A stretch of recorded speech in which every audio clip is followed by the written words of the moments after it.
अन्नदाता। पग पग पर है संग तुम्हारे अन्नदाता। लहू किसानों का बन के पसीना सींचता है धरती का सीना। मेहनत का तेरी हक दिलवाने, नई तकनीक नई खोज बताने। पशुधन को गुणवान बनाना, पौध सुरक्षा को सिखलाना, खेती के सब गुर समझाने, भारत का सरताज बनाने। आठों पहर है संग तुम्हारे अन्नदाता अन्नदाता। नमस्कार, मैं शिल्पा कछवाहा आप सभी दर्शकों का अन्नदाता कार्यक्रम में स्वागत करती हूं। हर रोज की तरह कार्यक्रम में हम लेकर आते हैं खेतीबाड़ी से जुड़ी हुई बहुत सी लाभकारी जानकारियां। तो चलिए सबसे पहले देखते हैं क्या है विशेष आपके लिए आज के इस कार्यक्रम में। शिमला मिर्च को अधिक उत्पादन देने वाली किस्में व नर्सरी तैयारी।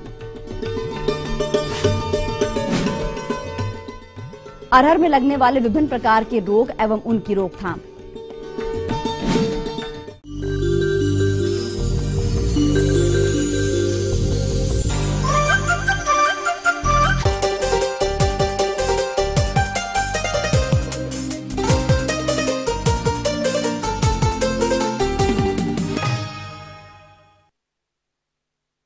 अरहर की फसल बढ़वार की अवस्था में है, जिस पर इन दिनों विभिन्न प्रकार के रोगों का प्रकोप देखा जा रहा है, जिनकी समय पर रोकथाम न करने से उत्पादन में भारी कमी आ जाती है।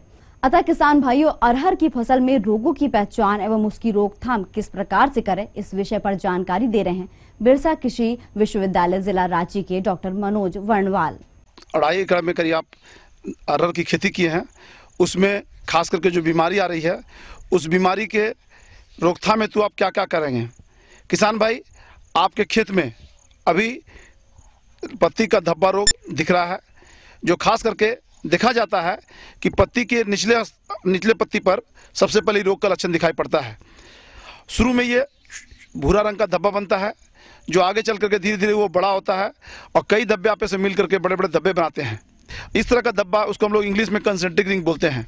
तो जिस पत्ती में अगर कंसेंट्रिक रिंग बन रहा है, इसका मतलब है कि उसमें अल्टरनेरिया का धब्बा रोग, अल्टरनेरिया का पत्ती धब्बा रोग लगा हुआ है। इस रोग को नियंत्रण हेतु किसान भाई आपको बताना चाहेंगे कि वास्तव में यह रोग बीजजनित रोग है, और ये बीजजनित रोग को रोकने के लिए बीज का बीज उपचार करना बहुत जरूरी है। तो बीज उपचार जनरली हम लोग बेबिस्टिन नामक दवा से बीज उपचार करने का सलाह देते हैं। बेबिस्टिन 2 ग्राम प्रति किलोग्राम बीज की दर से बीज उपचार करते हैं, तो निश्चित रूप से आपके खेत में ये खास करके अल्टरनेरिया का पत्ती धब्बा रोग जो होता है वो दिखाई नहीं पड़ेगा। दूसरी बात किसान भाई, यदि आपके खेत में अगर पत्ती का धब्बा रोग हो रहा है, तो उस केस में हम लोग बोलते हैं इंडोफिल M45, जिसको मार्केट में मंकोजेब के नाम से जानते हैं। मंकोजेब 2.5 से 3 ग्राम दवा प्रति लीटर पानी में घोल बना करके यदि आप 8 से 10 दिन के अंतराल पर 2 से 3 बार छिड़काव करते हैं, निश्चित रूप से इस रोग को आसानी से रोक सकते हैं। इसके अलावा हम लोग मार्केट में हेक्साकोनाजोल या कंटाफ या सितारा, तीनों में से कोई एक दवा 1 मिलीलीटर दवा प्रति लीटर पानी में घोल बना करके छिड़काव करने पर भी ये पत्ती का धब्बा रोग को आसानी से हम लोग रोक सकते हैं। तो इस तरह से छिड़काव करेंगे तो निश्चित रूप से कहते हैं कि इस बीमारी को रोकना बहुत ही आसान है। दूसरी जो बीमारी आपके खेत में जो दिख रही है वो बांझपन रोग है, जिसको हम लोग इंग्लिश में स्टिल्टी मोजेक डिजीज कहते हैं। वास्तव में पत्ती का धब्बा रोग एक जीवाणु रोग है, लेकिन बांझपन रोग एक तरह का वायरस के द्वारा ही फैलता है। तो चूंकि ये वायरस बीमारी है, ऐसा देखा जाता है कि जितने भी वायरस बीमारी लगते हैं वो वास्तव में कोई न कोई वेक्टर के द्वारा ही फैलता है। तो ऐसा देखा जाता है, खास करके माइट, असेरिया एक माइट का नाम है असेरिया कजानी, असेरिया माइट के द्वारा ही बीमारी फैलता है। मैंने माइट जो रोगग्रस्त पौधे में बैठ करके और पूरा अगर स्वस्थ पौधों में वो बैठता है तो भी खास करके बांझपन बीमारी उसी से ही फैलता है। तो कह सकते हैं कि माइट जो है वो बीमारी को एक जगह से दूसरी जगह फैलाने में मदद करता है। ये बीमारी जो खास करके है, इस पत्ती में छोटा छोटा हो जाता है और थोड़ा चमक आ जाता है पत्ती में। चमक आना मतलब जैसे लगता है कि सूर्य की रोशनी पड़ने पर जिस तरह पत्ती चमकता है, तो उस तरह का चमक आता है, पत्ती का आकार छोटा सा होता है, पौधा का बढ़वार रुक जाता है। ये खास करके बीमारी देखा जाता है जब पौधा 60 दिन का, 70 दिन का, 80 दिन का होता है। किसान भाई, मुख्य रूप से अरहर में पत्ती का धब्बा रोग या बांझपन या मुरझाने वाला रोग, 3 ही रोग लगते हैं। जैसा मैंने जानकारी दिया पत्ती के धब्बा रोग के बारे में, दूसरा है बांझपन रोग।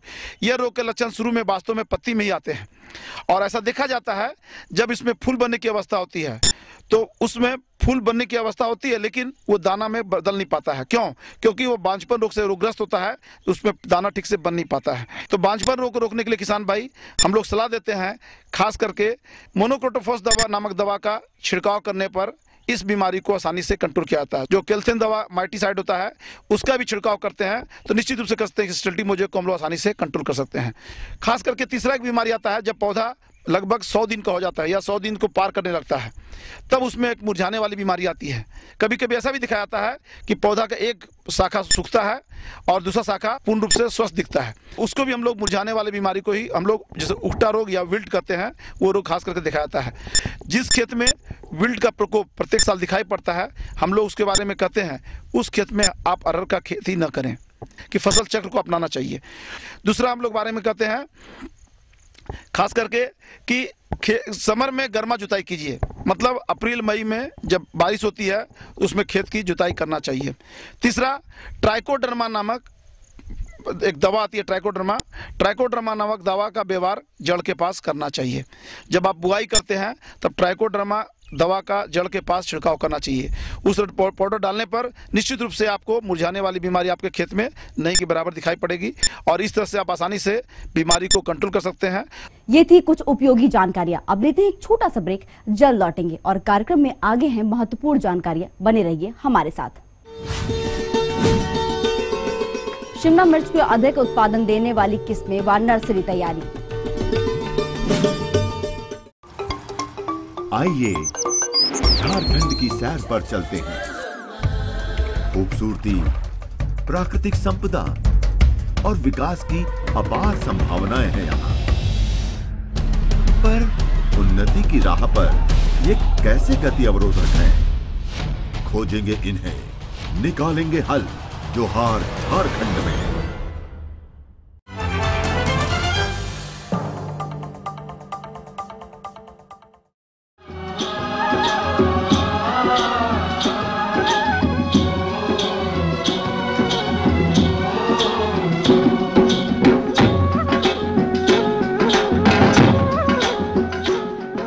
ब्रेक के बाद एक बार फिर से आप सभी दर्शकों का अन्नदाता कार्यक्रम में स्वागत है। बढ़ते हैं अगली प्रस्तुति की ओर।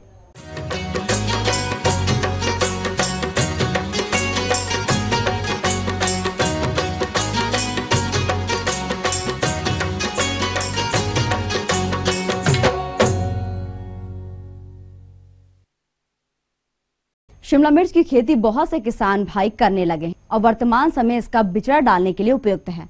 तो जो किसान भाई शिमला की नर्सरी डालना चाहते हैं वे इसकी कौन कौन सी किस्मों का चयन करें व इसकी नर्सरी तैयार कैसे करें, इसमें जानकारी दे रहे हैं राजेंद्र कृषि विश्वविद्यालय पूसा कृषि के डॉक्टर अनिल कुमार सिंह। अगर हम शिमला मिर्च की बात करें तो अब हमारे आबो हवा में शिमला मिर्च की अच्छी खेती की जा सकती है और इसके लिए ध्यान देना होगा कि फलन के समय तापमान कम से कम 12 से 15 डिग्री सेल्सियस से लेकर 20 से 25 डिग्री सेल्सियस के आसपास हो। तो ये हमको अक्टूबर के बाद नवंबर, दिसंबर, जनवरी, फरवरी तक मिलता है। इसलिए सितंबर का महीना बिचड़ा गिराने के लिए उपयुक्त होता है। मैं आपको बताना चाहूँगा कि अगर 1 हेक्टेयर शिमला मिर्च की अगर आप रोपाई करना चाहते हैं तो इसमें बीज की मात्रा आपको लगेगी 100 से 120 ग्राम हाइब्रिड सीड की आवश्यकता होगी। और उन्नत जो प्रभेद हैं वो उसमें अगर हरे में देखें तो इंदिरा है, बफेलो है, और अगर कलर्स में देखें तो कलर्स में आर्या है, बाम्बी है। इन सब अपने स्थानीय मार्केट के हिसाब से या अपने शहरों के आसपास जहां पर आप विक्रय करना है उस हिसाब से देख के कलर्ड या हरे रंग के शिमला मिर्च के बीज आप मार्केट से उपलब्ध कराएं। और इस समय लगाने का सबसे बेहतरीन समय है। अगर आप लेट कर जाएंगे तो शिमला मिर्च 1-2 फसल फलन देने के बाद फरवरी का महीना आ जाएगा, जिससे आपको काफ़ी नुकसान होगा। तो अब जो आप बिचड़ा गिराएंगे तो आप रेज बेड बनाएं, क्योंकि चूंकि अभी हमको 20-25 दिन या 1 महीना तक हम ऐसा मान के चलते हैं कि बारिश हो सकती है। तो बारिश में बिचड़े खराब न हो या पानी जल जमाव की वजह से बेड नहीं खराब हो, तो उसके लिए आप उठी हुई क्यारियां बना लें। यानी ज़मीन से ऊपर 25 से 30 इंच उठी हुई क्यारियां बनावें और क्यारियों की चौड़ाई 1 मीटर और लंबाई 3 मीटर रखें। और इस तरह से आप उठी हुई क्यारियां बना लें, मिट्टी को भुरभुरी कर ले। बीज स्थल यानी जहाँ बिचड़ा गिराना चाहते हैं वहाँ की ज़मीन बलुआही दोमट या दोमट हो, चिकनी मिट्टी नहीं लें, क्योंकि उसमें पानी जल्दी सूखता नहीं है, नमी कम नहीं होती है, नमी ज़्यादा रहती है, जिससे बिचड़ा को गल का रोग लगने की संभावना बढ़ जाएगी। तो आप ऊंची स्थान पर और सैंडी लोम ज़मीन का चुनाव करें। और बीज स्थली में यह आवश्यक होता है कि जहाँ पर आपको बीज गिराना है वो ज़मीन काफ़ी उर्वरा शक्ति से एक रूप में मजबूत होनी चाहिए। इसके लिए प्रति वर्ग मीटर 20 से 25 किलोग्राम FOIM या 10 से 12 किलोग्राम वर्मी कंपोस्ट और 200 ग्राम सिंगल सुपर फास्फेट और 100 ग्राम पोटास, ये प्रति वर्ग मीटर की दर से मिट्टी में मिला के 3 से 4 दिन छोड़ दें। उसके बाद बिचड़े को, क्यारी को समतल करके बीज को गिरावें। बीज गिराने की जो दूरी होगी वो कतार से कतार 2 से 3 इंच और 1 सेंटीमीटर से लेकर 1.5 सेंटीमीटर की गहराई में बीज गिरावें। उसके बाद हल्की मिट्टी या FOIM चाल लें और उसको हल्का ऊपर से छींट दें। और छींटने के बाद उसको पॉलीथीन से या फिर खरपतवार से या पुआल से ढक दें, ताकि बिचड़े की नमी 10 से 12 दिन तक ख़त्म नहीं हो। और जब 10 से 12 दिन तक बिचड़े जमना आरंभ कर देते हैं तो वो आप जो ढके हुए हैं पुआल से या सूखी घास से उसको हटा दें और उसके बाद उसमें हल्की झरने के माध्यम से हल्की सिंचाई करते रहें। इस तरह से आप देखेंगे कि 25 से 30 दिनों में आपका बिचड़ा लगभग 7 से 8 इंच का हो जाता है, जिसमें 5 से 7 पत्तियां होती हैं, रोपाई युक्त उपयुक्त होता है। इसी समय अगर बारिश होती है तो गल का रोग लगने की संभावनाएं बढ़ जाती हैं। तो रोग लगने का इंतजार न करें, बीज स्थली पर वेवेस्टीन 1.5 से 2 ग्राम प्रति लीटर की दर से 5 से 7 दिन के अंतराल पर स्प्रे कर देंगे तो आपको गल का रोग लगने की संभावना ही खत्म हो जाएगी। ये थी कुछ उपयोगी जानकारियां। अब लेते हैं एक छोटा सा ब्रेक, जल्द लौटेंगे और कार्यक्रम में आगे हैं महत्वपूर्ण जानकारियां। बने रहिए हमारे साथ। तिल की फसल को हानि पहुंचाने वाले कीट एवं बचाव पर जानकारी। जिसका अतीत सुनहरे पलों से गुजरा हो, भविष्य को नहीं गुजरने दें अंधेरे में। अंधेरे को चीरती है ज्ञान की ज्योति। ज्ञान है जानकारी, आपकी, अपनों की, अपने आसपास की।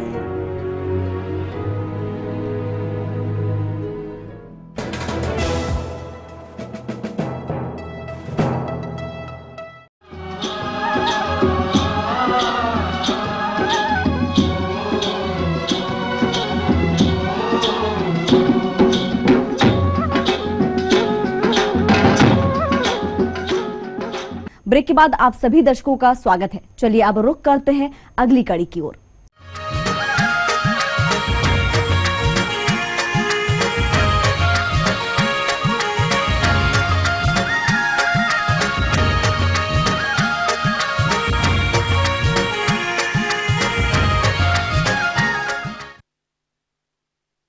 तिल की फसल इस समय बढ़वार की विभिन्न अवस्थाओं पर है। इस फसल की बढ़वार को कीट एवं रोग प्रभावित ना करें, इसके लिए कौन से उपाय अपनाए जाएं ताकि फसल में अधिक उत्पादन मिल सके, इस बारे में जानकारी दे रहे हैं एक विषय विशेषज्ञ डॉक्टर केसी नागर। पत्ती व फली छेदक का प्रकोप प्रति वर्ष होता है और इसका प्रकोप जो है जुलाई से अक्टूबर तक आता है। इसकी सूंडी पत्ती, फूल, फलियों को हानि पहुंचाती है। इस कीट की जो लटें हैं वो जाला बनाती हैं, जिसके फलस्वरूप पौधे के कोमल बढ़ने वाले जो भाग हैं एवं पत्तियां आपस में जुड़ जाती हैं तथा पौधे की बढ़ोतरी रुक जाती है। तो किसान भाइयों, इसके नियंत्रण के लिए क्यूनाल फास 25 EC 1 लीटर या कार्बोरिल 50% चूर्ण 2 किलो प्रति हेक्टेयर की दर से फूल व फली आते समय छिड़काव करें एवं आवश्यकता के अनुसार 15 दिन के अंतराल पर दोहराते रहें। दूसरा जो कीड़ा है वो गाल मक्खी है, सैन कीट, हॉक मौत एवं फड़का है। तो किसान भाइयों, जो इसका प्रकोप भी जो है अब आने वाला है, तो इसके नियंत्रण के लिए भी जो है मिथाइल पैराथियन 2% या क्विनालफास 1.5% चूर्ण 20 किलोग्राम प्रति हेक्टेयर के हिसाब से बुरकें। जो इसमें जो रोग लगते हैं वो झुलसा एवं अंगमारी है। इसकी शुरुआत पत्तियों पर छोटे छोटे भूरे रंग के शुष्क धब्बों से होती है। बाद में ये बड़े होकर पत्तियों को झुलसा देते हैं और तने पर इसका प्रभाव भूरी धारियों के रूप में दिखाई देता है। इसके अधिक प्रकोप की स्थिति में 100% हानि होती है। इसकी रोकथाम के लिए प्रथम लक्षण दिखाई देते ही मैनकोजेब या जाइनेब 1.5 किलोग्राम या कैप्टॉन 2.5 किलोग्राम फफूंदनाशी का प्रति हेक्टेयर की दर से 15 दिन के अंतराल से छिड़काव करते रहें। किसान भाइयों, इसमें एक छाछा रोग भी लगता है जो सितंबर के प्रारंभ में ही पत्तियों की सतह पर सफ़ेद सा पाउडर जमा हो जाता है एवं ज़्यादा प्रकोप होने पर पत्तियां पीली पड़ कर सूखने लगती हैं तथा झड़ने लगती हैं, तो फसल की वृद्धि इससे नहीं हो पाती है। इसके लक्षण दिखाई देते ही 20 किलोग्राम गंधक का चूर्ण का प्रति हेक्टेयर बुरकाव करना चाहिए या 200 ग्राम बाविस्टीन का प्रति हेक्टेयर की दर से छिड़काव करें। छिड़काव या बुरकाव जो है 15 दिन के अंतराल पर इसका दोहराते रहें। एक पत्ती धब्बा रोग है। रोग की रोकथाम के लिए बुआई से पूर्व ही बीजों को 2 ग्राम स्ट्रेप्टोसाइक्लिन के 10 लीटर पानी के घोल में 2 घंटे तक डुबोकर सुखाने के बाद खेत में बुआई करनी चाहिए और बुआई के 1.5 से 2 महीने बाद 20 ग्राम स्ट्रेप्टोसाइक्लिन या 250 ग्राम पैस्माइसिन प्रति हेक्टेयर के 15-15 दिन के अंतराल के ऊपर 2-3 बार छिड़काव करें।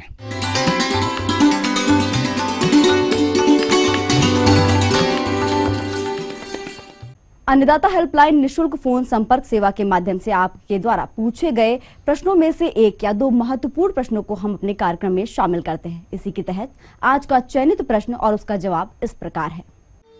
जिला पटना से बद्रीनाथ पटेल जी, आप केले के टिश्यू कल्चर पौधों पर जानकारी चाहते हैं, तो बद्रीनाथ जी आपकी जानकारी हेतु देखिए कार्यक्रम का यह अंश। अभी बिहार में mission for integrated development of horticulture योजना जो है चल रही है। इसके अंतर्गत किसानों को टिश्यू कल्चर केला का जो है योजना का लाभ दिया जा रहा है। इसमें मुख्य रूप से जो किसानों को अनुदान है वह 62,500 रुपया प्रति हेक्टेयर के दर से जो है दिया जाता है। यह 2 किस्तों में दिया जाता है। प्रथम वर्ष जो है 75% अनुदान होता है जो 46,875 रुपया प्रति हेक्टेयर बनता है। इसमें पौधा जो है विभाग के स्तर से उपलब्ध कराया जाता है किसानों को मुफ्त में और वह अनुदान की राशि से उसकी कटौती कर ली जाती है। पुनः जब किसान अपने बाग में जब यह लगा लेते हैं तो उसका भौतिक सत्यापन के पश्चात जो है अगले वर्ष 90% पौधा जीवित रहने के फलस्वरूप शेष जो राशि है वह किसानों को अनुदान के रूप में दी जाती है। यह योजना कोसी एवं जो हमारा भागलपुर का जो क्षेत्र है खगड़िया इस सब इसमें काफ़ी जो है यह किसानों के बीच लोकप्रिय हुआ है और हम लोग किसानों को जो है यह पौधा जो है देकर उन्हें लाभान्वित कर रहे हैं। पूर्व में जो किसान भाई जो है अपना जो ट्रेडिशनली जो केला की खेती कर रहे थे उसमें उनका इनकम जो है कम होता था। दूसरा इसका जो टिश्यू कल्चर का जो एडवांटेज है, जो लाभ है, वह सभी पौधों में का जो है हाई टेक समान होता है। इसका जो फल होता है उसका वेट ज़्यादा होता है। इसमें जो घौद फल आते हैं उनका आकार ज़्यादा होता है। बाज़ार में इसका मूल्य जो है पूर्व में जो पौधे लगाते थे उसके तुलना में लगभग जो है 1.5 गुना के मिलता है। टिश्यू कल्चर जो है लेबोरेटरी में तैयार किया जाता है और यह रोग मुक्त होता है। वहाँ जब तक किसानों के खेत में यह लगता है तब तक रोग मुक्त होता है। इसके लगाने के समय में ही जो है हम लोगों को ध्यान देने की ज़रूरत है। हम लोग इसका बीजोपचार करें ताकि जो आने वाले जो समय है उसमें इसमें रोग नहीं लग सके। और इसका जो मुख्य पहचान है जो है पत्ती पे आप देखेंगे कि ब्लैकिश जो है धब्बा पाया जाता है। यह जो है जैसे से पौधा बड़ा होता है फिर वो धब्बा जो है धीरे धीरे हट जाता है। तो हमको जो है इस तरह किसान जो है पहचान सकते हैं कि वह टिश्यू कल्चर पौधा है कि नहीं है। जो सामान्य जो पौधे हैं केला के अन्य प्रजाति के उसमें यह धब्बा जो है नहीं पाया जाता है। तो इस प्रकार किसान भाई जो है पहचान कर सकते हैं कि जो है यह टिश्यू कल्चर है कि नहीं है। विगत वर्षों में जो है यह अधिकतम किसानों को 4 हेक्टेयर तक का लाभ दिया था। इस साल से अधिकतम 1 हेक्टेयर का जो है वो सीमा निर्धारित कर दिया गया है कि एक किसान को हम लोग अधिकतम 1 हेक्टेयर का ही लाभ दे सकते हैं। यदि उनसे ज़्यादा उनको लगाना है तो उनको अपना पौधा स्वयं क्रय करना होगा। भैया मुख्य रूप से हम लोगों का जो है केला दोमट मिट्टी तो सभी के लिए उपयुक्त होता है, और जो है चिकनी मिट्टी में मान लीजिए वो भी होते हैं, लेकिन मुख्य रूप से दोमट मिट्टी होनी चाहिए।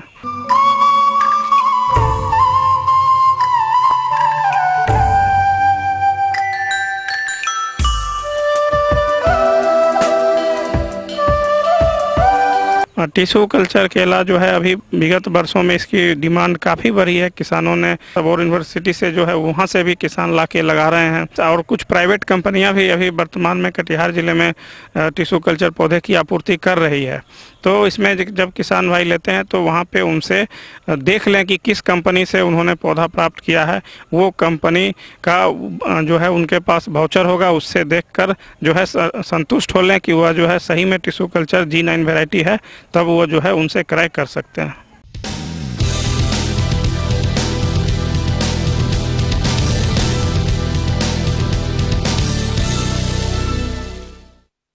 राज्य की विभिन्न मंडियों में कृषि उत्पादों के चढ़ते उतरते बाजार भाव की संक्षिप्त जानकारी इस प्रकार है।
अब आइए देखते हैं कल दिखाए जाने वाले कार्यक्रम की मुख्य झलकियां।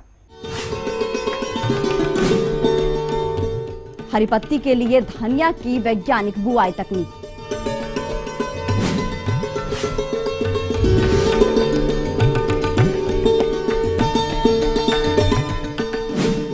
हम यह उम्मीद करते हैं कि आज का कार्यक्रम आप सभी दर्शकों के लिए उपयोगी रहा होगा। किसान भाइयों, अन्नदाता आपकी सेवा के लिए संकल्परत है।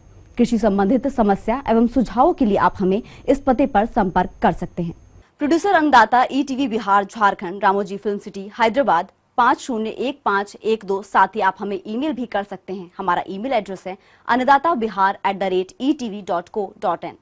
इसके अतिरिक्त आप हमें निःशुल्क हेल्पलाइन नंबर 180010845999 पर सोमवार से शनिवार सुबह 10 से शाम 4 बजे के बीच संपर्क कर सकते हैं।